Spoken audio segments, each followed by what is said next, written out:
तो स्टॉप हो गया है।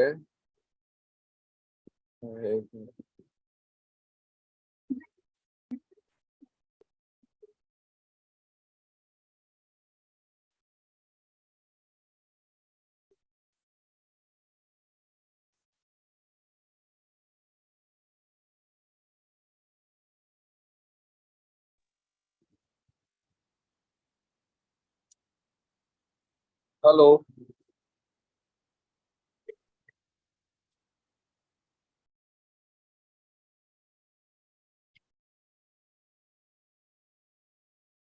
So you need to unmute yourself. Yeah, Sarah's coming. Yeah.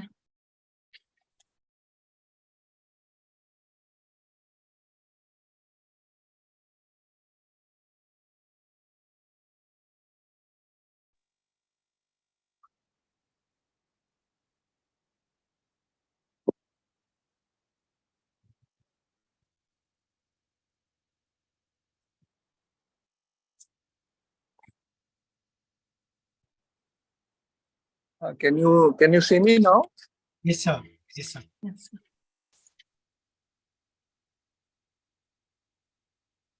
So, Namaskar, Ganpati Bappa Moria. Very many hearty wishes of Ganesh Chaturthi. And today we are. Can you see me now? Yes, sir. Yes, sir. Yes, sir. Lovely. So, today this Ganesh Chaturthi is special tete-a-tete with chroniclers of very many hearty wishes of Ganesh Chaturthi. And today we are resuming this tete-a-tete with chroniclers of Modi Rajya. We started it on 17th of September with the first and predominant theme of Prime Minister Narendra Modi's personality and his beliefs. And yesterday session, Randeep Sisodia sir took that foundations of the personality and beliefs to the unique style and a differentiated style of governance what Mr. Modi has been delivering on the national pedestal. And आज का जो विषय है बड़ा ही special है और बहुत ही it has been one of the most charged ones, that nationalism and secularism. So for the next 4 days we will be discussing how the major political themes have got which have got shaped during Prime Minister Narendra Modi's leadership. And today we saw when the new parliament in parliament building, the first meeting, how sahajta se, how comfortably and easily the invocation of Ganesh Chaturthi was made so very I would say easily. And the compeer, the master of ceremony in the central hall of the Parliament also started with Ganpati Bappa Moria. And somewhere or the other during the very India's freedom struggle, our culture, our tradition were not so much out of bounds, like Prime Minister invoked Bal Gangadhar Tilak in the Parliament. And he was the one who used the instrument of Ganesh Puja as an instrument of nationalism. So somewhere or the other in the long journey from independence to this day, there was a dark period whereby our cultural ethos were somewhere subdued, or it was considered to be some kind of a harakiri, as if our cultural beliefs and I would say. So how Mr. Modi has brought in, has interweaved the cultural insignias, like we saw how beautifully the Sengol was situated. It was a graphical description in the first meeting in that building on the right hand side of the Honorable Speaker at the Lok Sabha. How these insignias have been very comfortably absorbed, and the specter of secularism, the genuine secularism is perhaps on the anvil, but the whole facade around it. So I think today's session will be quite charged one, and Randeep ji in his characteristic very deep insights what he has been giving us, unparalleled ones what don't appear on the mainstream media, which misses the attention, but the academic and the intellectual prowess he has got, he brings them out so very beautifully. So over to Randeep sir.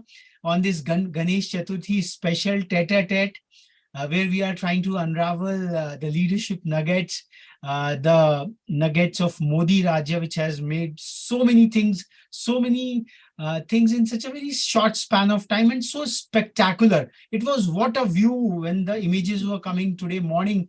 The old parliament of the colonial era, that building constructed, but the new building which has been constructed by our own effort, by our own people, by our own money, by our own vision. So all to Randeep sir to take on today's session, sir. Thank you so much, Raghavji. Namaskar to you and all the guests. As you rightly pointed out, nationalism is a very interesting subject, and it can charge people up, really nicely. Let's kind of start with nationalism as a definition, and simply put, nationalism basically means pride in the nation, right? And the collective pride in the nation provides you a barometer of nationalism, which is inculcated in a particular, country. So, you'll agree with me that nationalism is such a potent and a powerful force that it can take a country, propel a country to greatness. And on the other hand, it can also overturn regimes, especially, foreign regimes, oppressive regimes. And the British knew this very well, right? And because they came in with just a few thousand soldiers, and here in you had a country with over 50 crores. So British.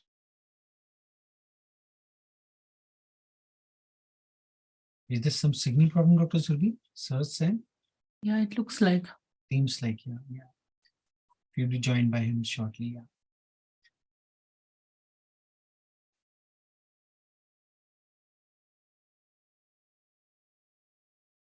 In any country. So the first one is right. The second one is the wars, the victories you won, and the heroes. Your heroes. That's the second aspect which drives nationalism. And the third aspect is really the achievements of your nation across various fields. So let's look at how British kind of subdued all these elements of our rich heritage, rich cultural and spiritual heritage. So we have the Vedas, which is so rich, in knowledge base.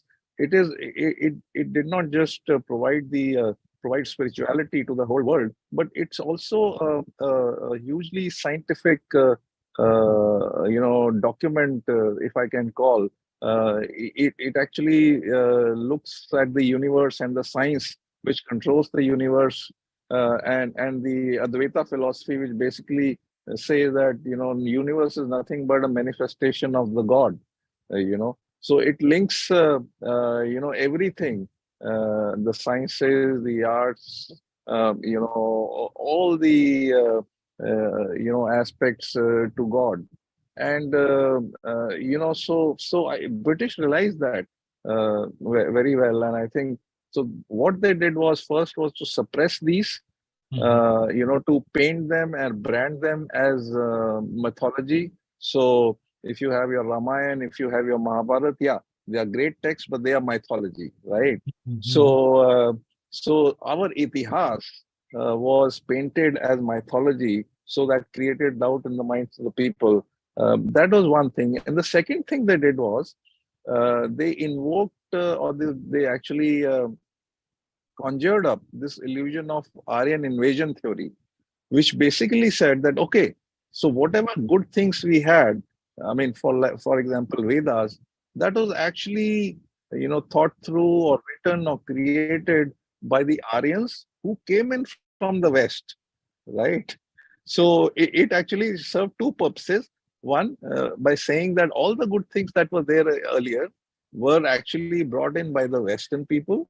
And Mhm. the other thing is they also created a divide, because what they said was the Aryans who came in, they pushed the natives to south. So they immediately created a north and south divide. So it was Aryans versus Dravidians.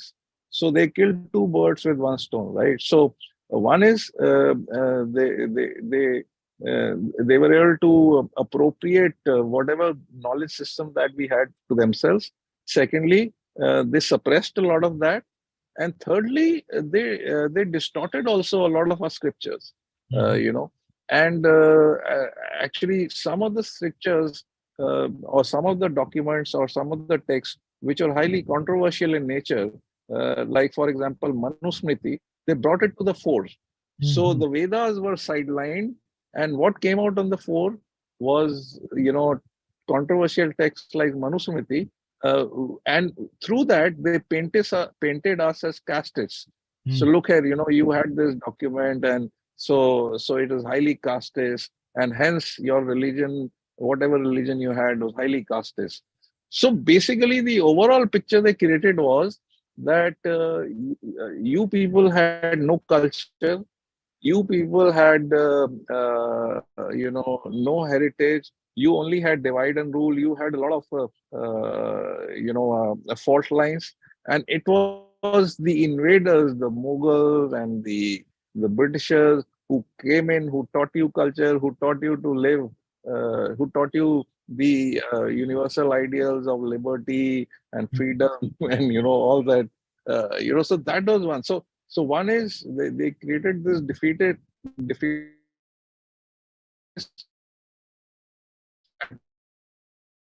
attitude in us,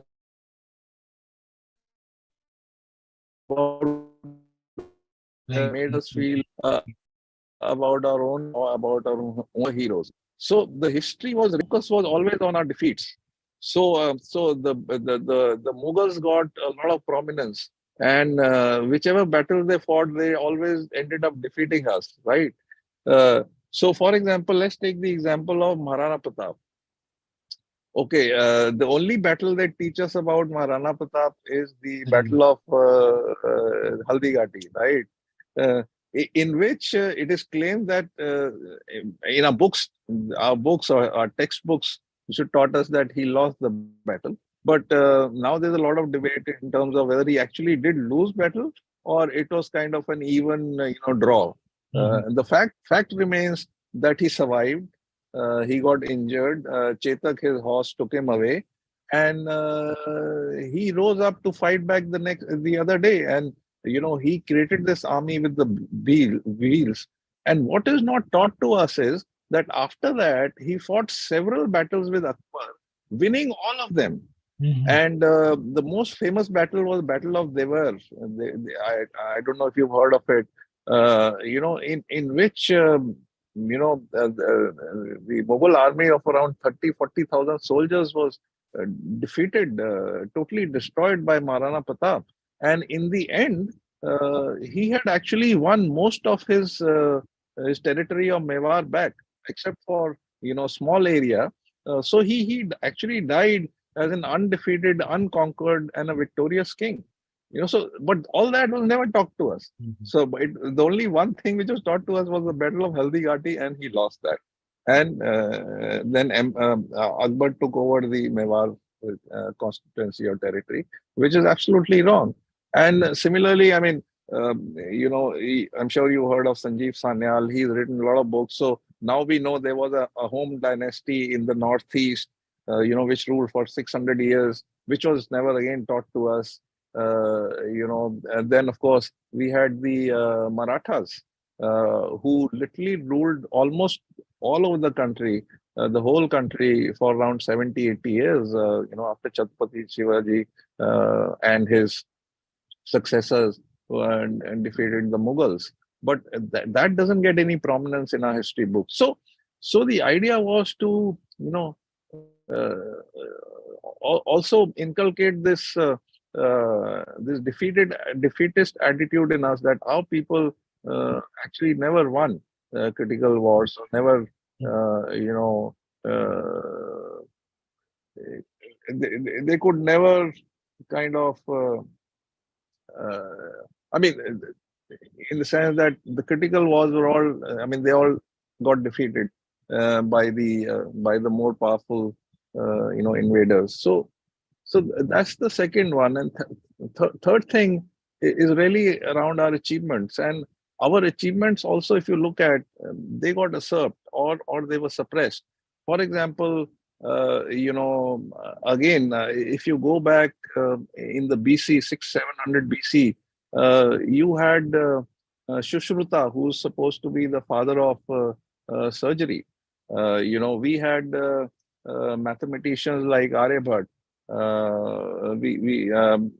Then Brahmgupta was there, who gave us zero, who gave us decimal. Even the Pythagoras theorem, which is now called the Pythagoras theorem, uh, finds a mention in our texts a long time before even Pythagoras was born. So and then there was Charaka, and so all these great people, we never heard of them. I mean, they probably were references in the passing somewhere in the footnotes, but never came up in prominence. So the fact that we were leaders in sciences, we were leaders in art, we were leaders in culture, all those things were suppressed, and in the end we were left with a vacuum, in the sense that you were basically tribals, living like natives without any rules, regulations, cultures. And then we came in and we provided you this culture, the architecture, the way of living. So and obviously, we developed that colonial defeatist slave mindset. And unfortunately, what happened, uh, even after we gained independence, this McLaughlin's policy continued. With the regime which took over, which was actually a lot more pro-British, and I always think the biggest blunder which Gandhiji did was to appoint Nehru as the first prime minister of this country, because Nehru was more British than probably even the British, and in fact, he was proud of calling himself British. So he continued with the same policies. He somehow felt that if he were to invoke our past, heritage, it'll be detrimental to our progress, to our scientific progress, which was an extremely wrong notion. But because he was brought up as a Britisher, he was taught that everything British was good and everything non-British or especially Oriental was bad, right? So that was the kind of mindset he was brought up with. So he continued with that. Now, the other thing which also happened is that the Khan Market gang, the coterie around Nehru, they wanted to propagate and ensure that Nehru's lineage continued even after him, right? So the only way they could have done that was to start claiming that actually India became a country only after 1947, and it was primarily due to the efforts of two people, which is Gandhi and Nehru. And this is the only dynasty, Nehru dynasty is the only dynasty which can make India progress in the future. So because of that, again, our rich cultural and spiritual heritage could never, come back to the fore. So it continued. Now come 2014, and that is when Modi started reviving and invoking our culture, our rich spiritual heritage. He started quoting our text. He started again reviving our achievements of the past, of the ancient history, the golden period. And the other thing which he also did was that he started identifying or recognizing the right heroes. So, I mean, very early on, he started with invoking Swami Vivekananda. They were his centenaries were celebrated in a much more organized way across the country, and he gave him that prominence. The other leaders who were sidelined, people like Sardar Patel, statue was built for him, all that. Subhash Chandra Bose finally got the recognition that he deserved. Our revolutionaries, Bhagat Singh, Birsa Munda, the tribal revolutionaries, there were a lot many of them who actually fought against the British very successfully also in their regions. So India started recognizing their real heroes and started taking pride, in them. And I think one of the greatest victories for our rich cultural heritage was when yoga was taken on at the global pedestal. And there was an International Day of June, International Yoga Day, which was announced by the UN, which was June 21, which really took our culture, global. And I think that was one of the biggest victories, for Modi on providing that recognition or reviving, our rich cultural heritage. So that was probably one of the key moments which gave an impetus to us. And then you look at so many achievements that we've had, since then, in so many other areas. For example, you look at the anti-satellite missile that we tested. We became only the fourth country to do that. Chandrayaan 3. Now that we are the only country to have soft landed on the south pole of. So the huge, tremendous, achievements in science. In COVID, we supplied the vaccine to the whole world, not just the vaccine, but also medicines to the whole world. So we were contributing at a global stage. Chandrayaan 3 is not just India's achievement, but it is humanity's achievement. So it is going to benefit the whole globe. Our vaccines are benefiting the whole globe. So you look at the achievements in the field of sports. I mean, we winning maximum or record medals in the Olympics, in so many other sports. It just because this nationalism is getting enthused, into the minds and bodies of Indians or Bharatiyas all across, which is really propelling our nation. And obviously, you have to give credit to the leader, because it is Modi who started all this. There was a lot of effort made by him and his whole government to ensure that our right heroes got the recognition. Our ancient knowledge base, which can be fruitful for the whole globe, is brought back again to the fore, is revived. And of course, we've had some great achievements since 2014. So all this has inspired people and enthused or infused the sense of nationalism, in Bharatiyas across the country. There was one other thing which I would want to mention. One of the negative events which happened, which actually shook us and brought nationalism to the fore, was the Bharat Tere Tukde Honge, protest which happened in JNU in February 2016.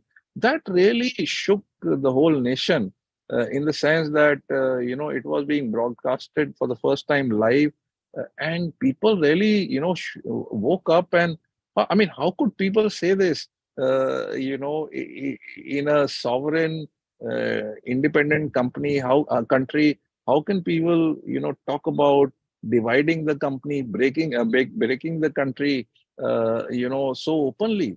And obviously people realize that there are these separatist tendencies which are widespread across the nation, and there was a need to curb those.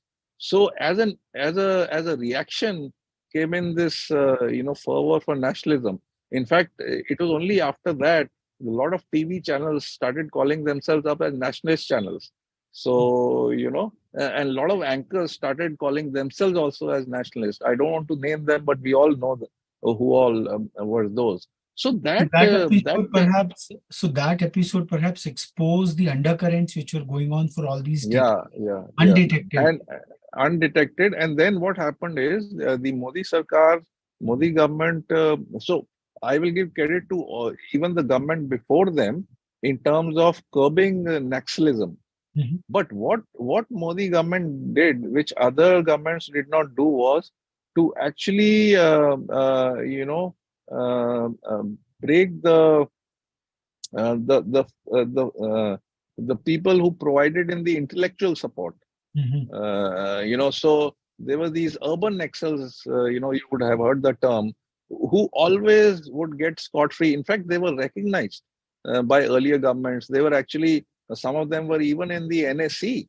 I don't want to name that individual, Was it but was it was it in between the era? Because as we tend to read, like today, it was a seminal day, and we all saw history getting created.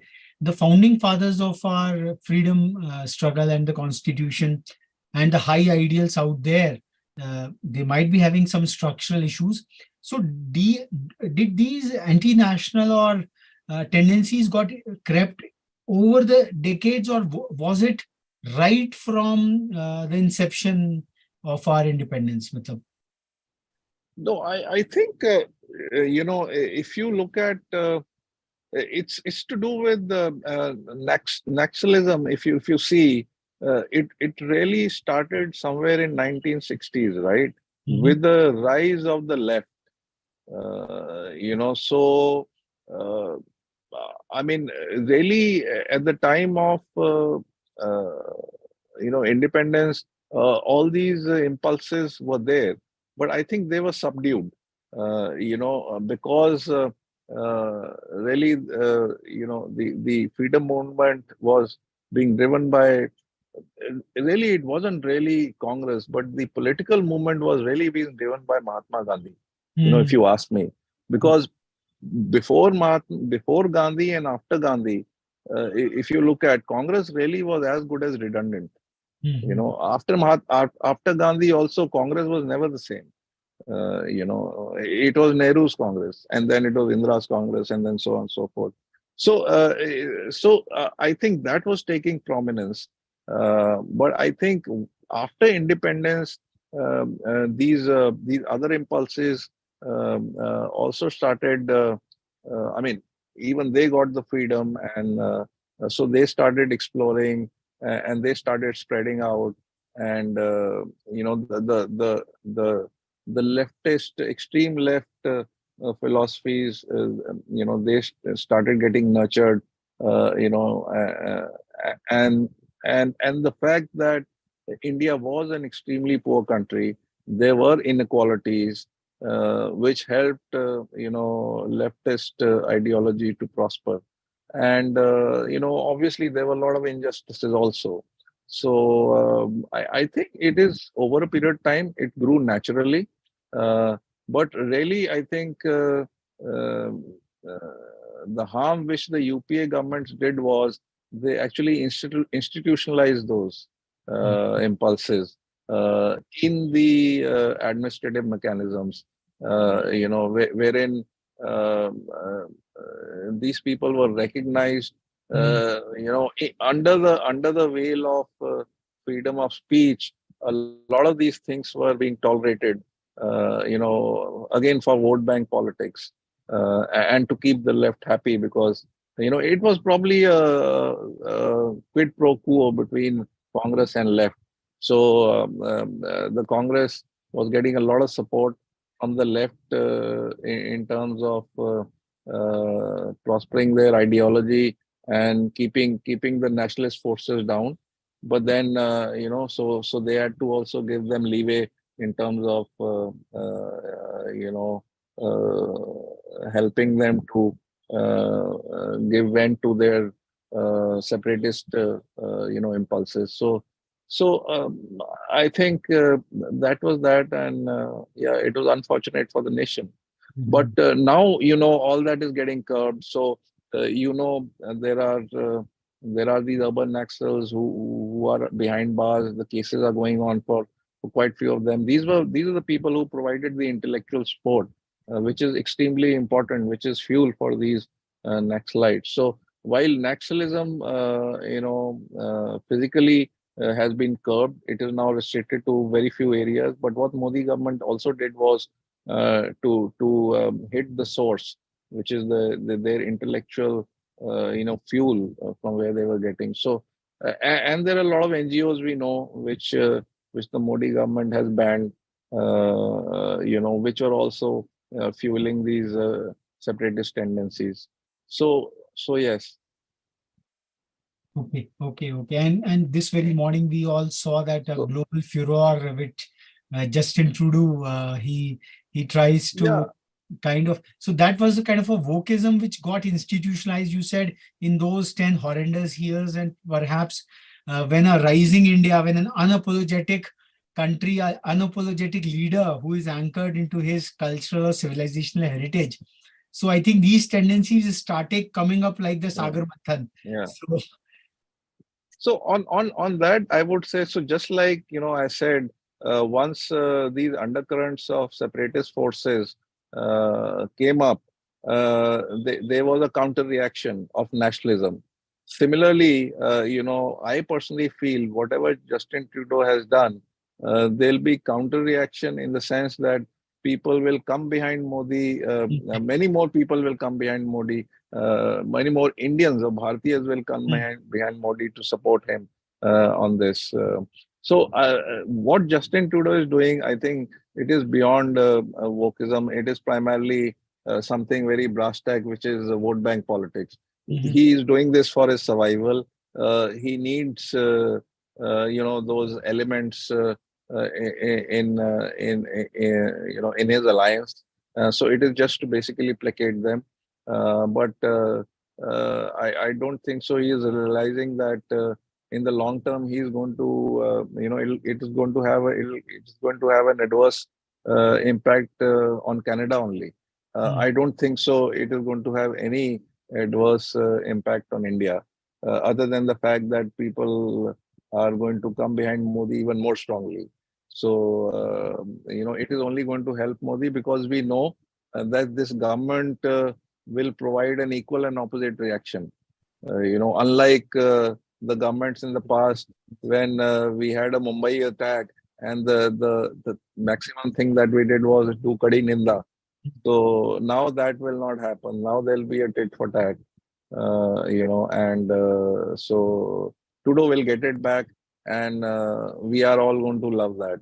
So, so, so, And so, yeah. one of the So, beautiful marks of true nationalism, that it is cultural nationalism. Today, when we were seeing all the 6 gates of the new parliament, they were all named with our cultural heritage, like the Swami Narayan Akshardham, Gaj Dwar, Makar Dwar. So the entire civilizational heritage of India has somehow been brought yeah, about in line, rather than putting it yeah, into so much yeah, of religious colors.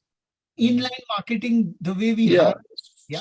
Yeah, you're very right. So one, it is internal because a lot of us still suffer from this colonial mindset. So it is going to take a time. So this needs to be,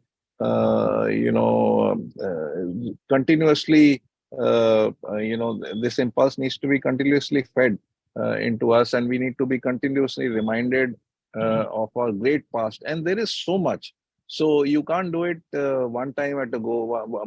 I mean, you can't do it in one fell swoop. I mean, it has to be done continuously because there is so much to share. I mean, let's take the example of G20. So while what is happening right now is for internal consumption, but at G20, Modi exposed the whole world to our rich heritage. I mean, at the dinner, just when everybody was coming in for the dinner, he welcomed everybody, and in the backdrop, you had the Nalanda University, and then some other backdrop. There was Konark Temple, and then there was something else. And the beautiful thing was that it wasn't just in the backdrop, but then he'll turn around with the guest and explain the guest. So, for example, Nalanda, when the backdrop was Nalanda, he explained to people that this is the oldest or one of the oldest universities in the globe. I mean, in fact, the oldest Texila University was also in India. and this was probably the second oldest university where students from all over the globe used to come and study. And Modi himself said that when he told this to foreign delegates, I mean, they couldn't believe it. So it's not just internal, but he's also taking it out globally. And this is, I mean, again, these are, he's following the footsteps of Vivekananda, if you look at, so it's not just internal, but he's taking our philosophy, Vedic philosophies, across the globe. And so yes, this is, I think, a lot of credit to him for this awakening, for this revival of nationalism, in us Bharatiyas. Mhm.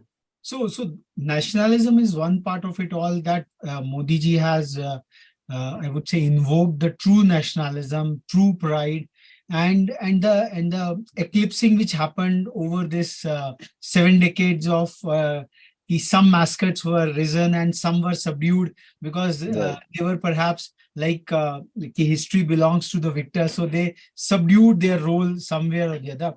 The other aspect which has somehow become a kind of a political opposition under the India alliance, what we are seeing today, and they are rallying again under the banner of secularism. Ki, bhai, we are a new dharma has come in India. Ki we are secular parties now. Secularism has got such a intriguing definition in India from its very pedantic denotations in the dictionary. So how Modi ji has handled this was the other second half of it all. One is highlighting the true aspect, but the other, this mystic, this eclipsing norm of secularism. So how he has been able to handle it, and how he is going to handle it in the near future. Yeah, so my belief is that an English words whose definition has been more distorted is secularism. Secularism in India is nothing but minority appeasement, right? So let me start by asking you a few questions. If Advani ji does a Rath Yatra, he is communal, right? But when Manmohan Singh ji says that Muslims have first right on resources of India, he's secular, right? Now, when Congress when Delhi riots happened, and we all know that there were congressmen behind this, right? But yet Rajiv Gandhi was, and he also said that जब एक बड़ा पेड़ गिरता है तो धरती हिलती है. But he is always secular, you know. But Gujarat riots, wherein it has been proved that the government, the administration at that point of time had no role in it. But Modi is communal because of Gujarat riots, right? When people who were responsible for it, there were cases against them, they were jailed, the punishments were given, they were not just Muslims, but Hindus also died in police action. But none of that happened in Delhi riots. There were only one community which had fatalities, and which was Sikhs, right? And but Modi is got painted as a communal person, but not Rajiv Gandhi, right? Now let's move ahead. Uh, Rahul Gandhi calls Congress party as a Muslim party. Everybody knows that. I mean, he said that the Congress party is a party for Muslims, but he's not communal. He is secular. But if Yogi ji says in reaction to that, ki if they have Ali, we have Bajrang Bali, he becomes communal, right? Now, you just take the latest example. Anurag Thakur made a statement कि देश के गद्दारों को मारो गोली सालों को. Immediately, the ecosystem said, there was an outrage. Ecosystem said, "Oh, look here, the BJP is communal because of this."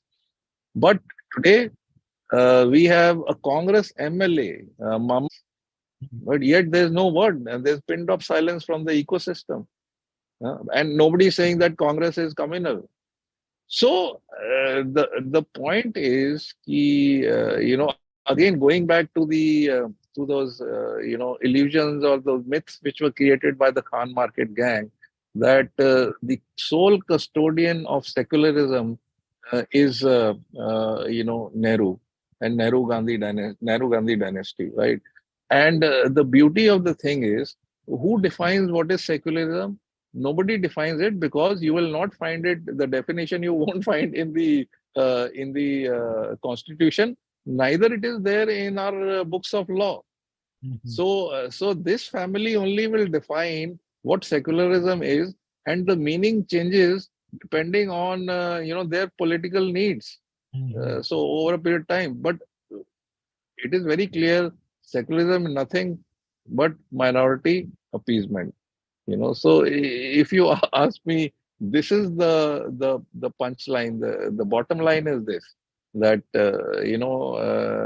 this myth has been created, and why it has not been defined is also because of this only, so that it can be utilized or exploited by this family, by this party, for their own selfish vote bank politics. So, but when this question was raised recently in the Hyderabad CWC meeting after the Sanatan Dharm comment on by the son of Stalin in Yeah, Tamil Nadu, they try to invoke secularism as a kind of a Sarva Dharma Samabhav, yeah, which was yeah, yeah, probably Gandhiji tried to pacify those communal tensions which were erupted by the British to vivisect right. the country at that point in time. It was a giant conspiracy. We all know now, the annals are very much in the public domain. So, how they vacillate between the minority appeasement to the extent that in Kerala they are slaying the cattle just to prove a point, just to Yeah, show yeah, things. yeah. So how Modi ji, like in his leadership style, how he has been able to hold, because he is in his, probably he is doing the true secularism where sabka saath, sabka vikas, when things are being done. So the benefits of the state schemes are going equally to everyone. So whenever he says that, for me, it is the whole compact of 140 crore people. So what goes in his mind when Yeah. he's trying to be all inclusive and then producing results over there? Yeah, so I think you yourself answered the question in the end, that as far as the welfare schemes are concerned, there is no bhedbhav, there is no discrimination.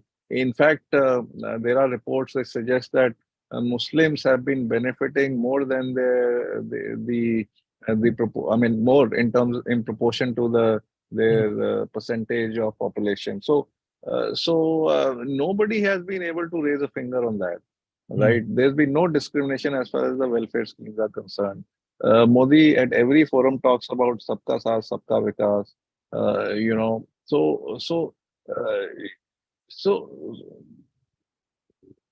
so I think that is probably his number one. Maybe I can call it his Brahmastra. Mhm. It is basically while the opposition talks about these things, they talk about imaginary discriminations. But what Modi is doing, showing it on the ground and saying that, look here, there is no discrimination as far as my government is concerned. I'm not providing any discrimination. So I think if you notice, he's been keeping away from the politics around secularism, minority, majority, binaries, and I think rightly so. So that's the second thing he's doing. What he's doing, as far as this particular dimension is concerned, is that he's focusing on the work, and he's proving it through his work. So or rather, I would say he's talking through his work. His work talks. He's himself keeping quiet on that. And I Mhm. think which probably is the right strategy, because it's an extremely vexed and complex issue, right? And because this term secularism has been so distorted, and it has been so much misused, and actually it has been used to divide our society for the last 50, 70, 70, 80 years. I mean, one of the key tools for for for perpetrating the divide and rule policy of the Congress has been secularism. So that has been used to divide our society. The modus operandi is very simple. They first do fear mongering. I mean, if you remember, it was in 2017 or 18 MP, 2018 MP elections when actually Kamal Nath was caught on tape and said that during a public meeting during the elections, he said that if Muslims don't vote for us, तो हम सब बर्बाद हो जाएंगे. He was caught on tape saying that. So this is what they do. I mean, look at no violence. I mean, it is now coming out that allegedly this MLA was involved and he probably stoked it. I mean, the investigations are still on, but he's behind bars. So it is a known fact that they've been using this term to divide people. So Modi rightly is keeping away from the debates and discussions.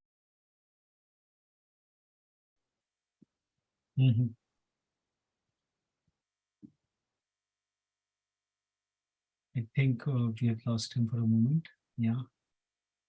Can you hear me? I mean, yeah, I can hear you. Slight drop was there for a moment. Yeah. Okay. So just in the last lap of it all, we are seeing the two contrasting but very interesting facet. On one side, Mr. Modi has the most profound, I would say, pride and practice of his own cultural and civilizational heritage. He goes to puja.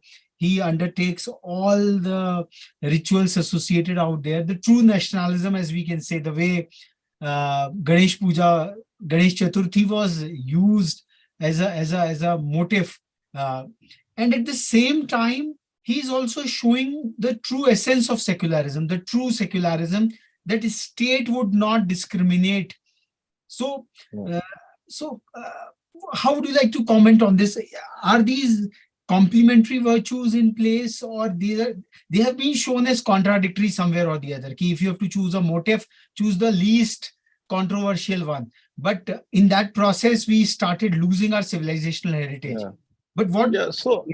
Yeah, it's a complex matter, and that is why I said that Modi is speaking through his actions, right? So the fact, Raghavji, is very clear that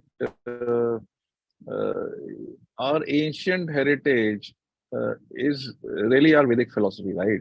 So, and 80 to 85% people still, believe in that.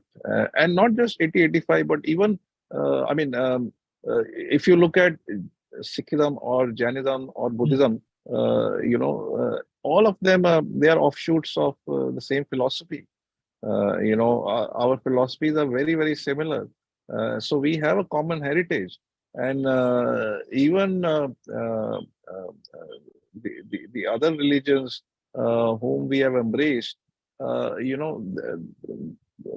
they came, in our country very well understanding that we have a certain, philosophy, and they are ready to, live with us in harmonious ways. I mean, it is my belief that, most of the people are at the ground level, whether it's Muslims or Hindus or Christians or Sikhs, they are secular, truly secular. They live in harmony. It is primarily the radicals and especially, if I can say, in Muslim community, the clerics who have a very stronghold on the community. The scholars of or the priest of Hindu religion, they don't have that kind of a stronghold on people of Hindu religion, but clerics have, because their laws are also that ways. In fact, they even judge. I mean, some of those Sharia laws, like for example, triple talaq. Now we have banned it, but earlier they would kind of rule over those. So a lot of very critical aspects of social life of Muslims were controlled, even now controlled by the clerics. So it is those orthodox people who are few in number, but they have an influence.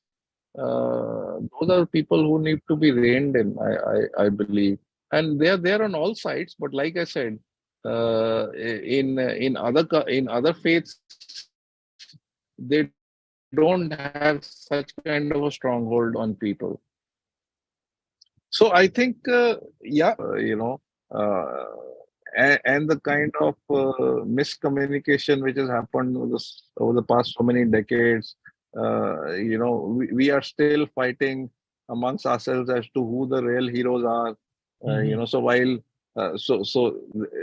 there are still some people who for whom an Aurangzeb or a Babar is a hero, which is quite shameful. Which is quite shameful if you ask me. But yeah, there are still, there are small sections which may think that way. So we still have some way to go. It's a work in progress.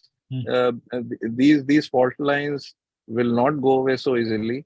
It is going to take, years, if not decades, because the wedge has been pierced, and these fault lines have been broadened and deepened over the last 70, 80 years. So to fill them up, to remove them, it'll take a few years, and probably maybe a decade or so.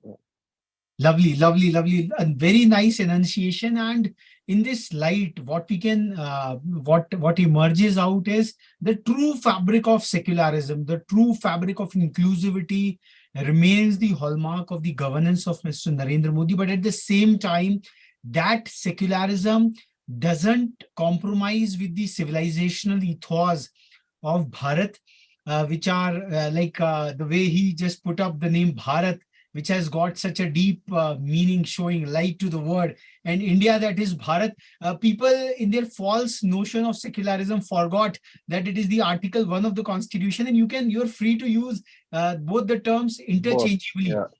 And use of it in the English transcript, some kind of a hell lot loose, because that was the privileged class. They started feeling as if something extraordinary is happening. And today you feel that the entire old Sansad Bhavan has been named, the notification has been issued by evening. It has been named as the Samvidhan Bhavan. So within the constructs of the Constitution, what Mr. Modi has shown, that spectacular progress can be delivered. The slogans are not just slogans, but they get into the policy itself. And one beautiful aspect, that he has expanded the ambit of nationalism, like to the international arena, where he said that those were the times in the early Cold War where India had to keep its interests differently. But now the whole non-aligned sense, like India is emerging as a Vishwamitra, like India is an integral component of almost all the groupings, whether it is Quad, whether it is BRICS, whether it is everywhere. India is seen as a Vishwamitra. People are coming to them, and it means a lot, because when you have a genuine pride in your own civilizational heritage, and which people have witnessed and tasted for eons altogether, so I think they trust you more, rather than when you start imitating them, imitating their mannerisms. So they start feeling ki bhai, are you anchored over there? So this is the beauty of it, ki true nationalism under the real garb of secularism, the true secularism as we can call it. And Mr. Modi is really balancing it out. And as you have said in your earlier invocations, that balancing out Samatvam Yog Uchyate, which is the central message of Bhagavad Gita, and pupil of Swami Vivekananda, he is balancing these extremes so very beautifully, that it is really creating that spectacle. And thank you so much. I think we come to the close of today's session, whereby the key theme which has shaped the political narrative, people have been making a lot of noise, but nobody can, I would say, catch him doing some, even the Ram Mandir, contentious Ram Mandir issue, the entire legal fraternity was made to, he did not pass a legislation to that effect. And that is a platinum test of his commitment to But the he, constitution. but he cleared the decks. He cleared the decks. I mean, Yes, this is yes, something the past governments had been delaying, yes, yes. but he cleared the decks for that.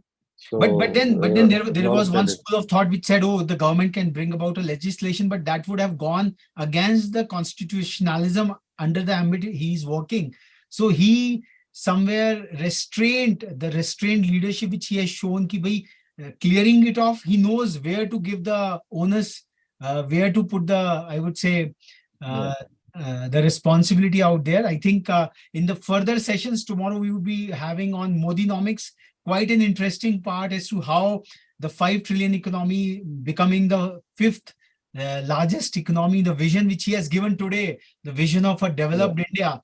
And we could see the tension between the opposition, and how he clarified it in his address was so remarkable that I think we would be listening it more from Randeep ji in tomorrow's session. And once again, very many hearty wishes of Ganesh Chaturthi, विघ्न हरता, गणेश जी का आह्वान आज जिस प्रकार से, और ये नेशनलिज्म का इतना बड़ा उदाहरण है कि कल्चरल मोटिव्स को जोड़ देना जिसका कोई विरोध ही नहीं कर सकता किसी भी प्रकार से. It is so very spectacular. Thank you so much, Randeep sir. We would be meeting you, joining you again. Dr. Surbi, any final, anything you would like to say? Just, it's been very illuminating, and to know the deeper nuances and nuggets of, Modi ji's personality and his thoughts, and it's really illuminating. Thank you so much, sir. Thank you. Thank you, Suji. It's a leadership class indeed.